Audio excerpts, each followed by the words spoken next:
France Info. Le micro européen sur France Info, aujourd'hui focus sur l'Espagne pour cette entrée dans 2024 avec Juan José Durado, journaliste correspondant à Paris, journaliste correspondant espagnol. Juan José Durado, bonne année, feliz año nuevo.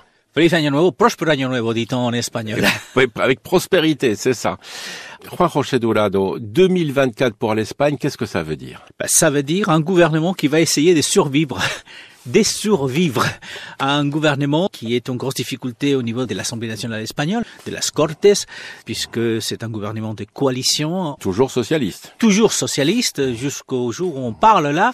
On ne sait pas comment ça sera dans 2 semaines, dans 3 semaines ou dans 2 mois. Parce que, en plus, en Espagne, il y a des élections. C'est une année électorale. Ah oui, voilà. Oui, déjà, vous avez, dans quelques semaines, au mois de février, vous avez les élections en Galice, où le parti conservateur dans l'opposition aujourd'hui à Madrid est donné avec une majorité absolue au gouvernement galicien. Parce que le patron du parti conservateur est galicien. Et galicien, et tout à fait, Núñez Feijóo, qui est donc originaire des Galices. Donc le parti socialiste qui va essayer de limiter la casse, si on peut dire. Et puis, avant les élections européennes, au mois de juin, il va y avoir des élections au Pays Basque. Alors le Pays Basque, c'est important parce que... Et c'est compliqué. Et c'est compliqué, mais parce que les partis indépendantistes basques soutiennent le gouvernement de Madrid. Il y en a pas un parti indépendantiste. Il y en a 2, vous avez raison, le parti nationaliste basque, conservateur, de droite, et le parti héritier de la branche armée des Lotea, Bildu, qui est plutôt d'extrême gauche.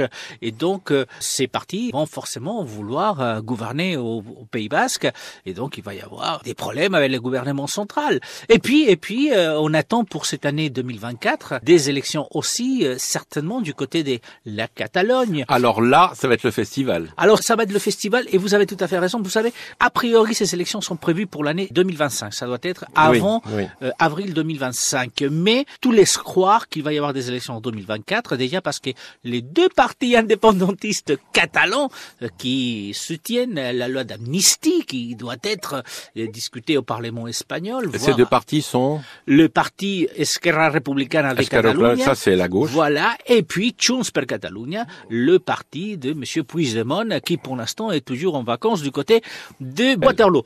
Donc, ces 2 partis, vont vouloir récupérer, justement, son hégémonie du côté de la Catalogne. Donc, beaucoup d'élections avec un gouvernement en minorité. Donc, beaucoup de problèmes en perspective. Et pas seulement. Comment se présentent les élections européennes en Espagne? Est-ce qu'on commence à avoir une idée? On commence à avoir une petite idée de comment ça va être, donc au mois de juin. Déjà, ce qui paraît compliqué, c'est que le Parti socialiste, qui il y a 5 ans, en 2019, avait gagné ces élections européennes en Espagne, puisse le faire à nouveau. Le Parti conservateur, le Parti populaire monte clairement en intention de vote pour les élections européennes. On est encore très loin du mois de juin. En tout état de cause, à tout ça va se rajouter la politique intérieure espagnole, les électeurs espagnols qui sont mécontents parce qu'il y a eu cette proposition de loi d'amnistie, parce que la vie elle est chère en Espagne. Aujourd'hui, effectivement, le gouvernement va prolonger un certain nombre de mesures d'aide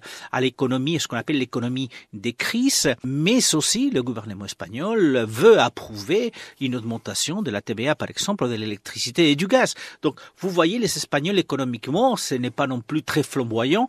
Donc, tout ça peut-être va être payé dans les différentes élections qui vont avoir lieu, et notamment les élections européennes au mois de juin. Juan José Durado, si je comprends bien, l'Espagne aujourd'hui, c'est un peu comme la cuisine espagnole, que ce soit la zarzuela ou la paella, ce sont des plats avec beaucoup de choses dedans. Toujours avec beaucoup de choses dedans. Quand vous avez un gouvernement qui a été soutenu par une quinzaine de partis, de gros et de petits partis, et quand vous avez une opposition effectivement des droites et d'extrême droite qui essaie de recomposer tout ça, oui, c'est la zarzuela. Je pense que c'est un joli simile que vous proposez. L'Espagne, c'est ça, mais c'est aussi beaucoup d'autres choses. Ouais, la zarzuela est aussi une opérette. La zarzuela est aussi une opérette, effectivement, pour ceux qui nous écoutent. Mais pour l'instant, gardons la zarzuela, qui est quand même l'art majeur. Juan José Durado, merci beaucoup. Muchas gracias. Hasta prontito. Muchas gracias y hasta pronto.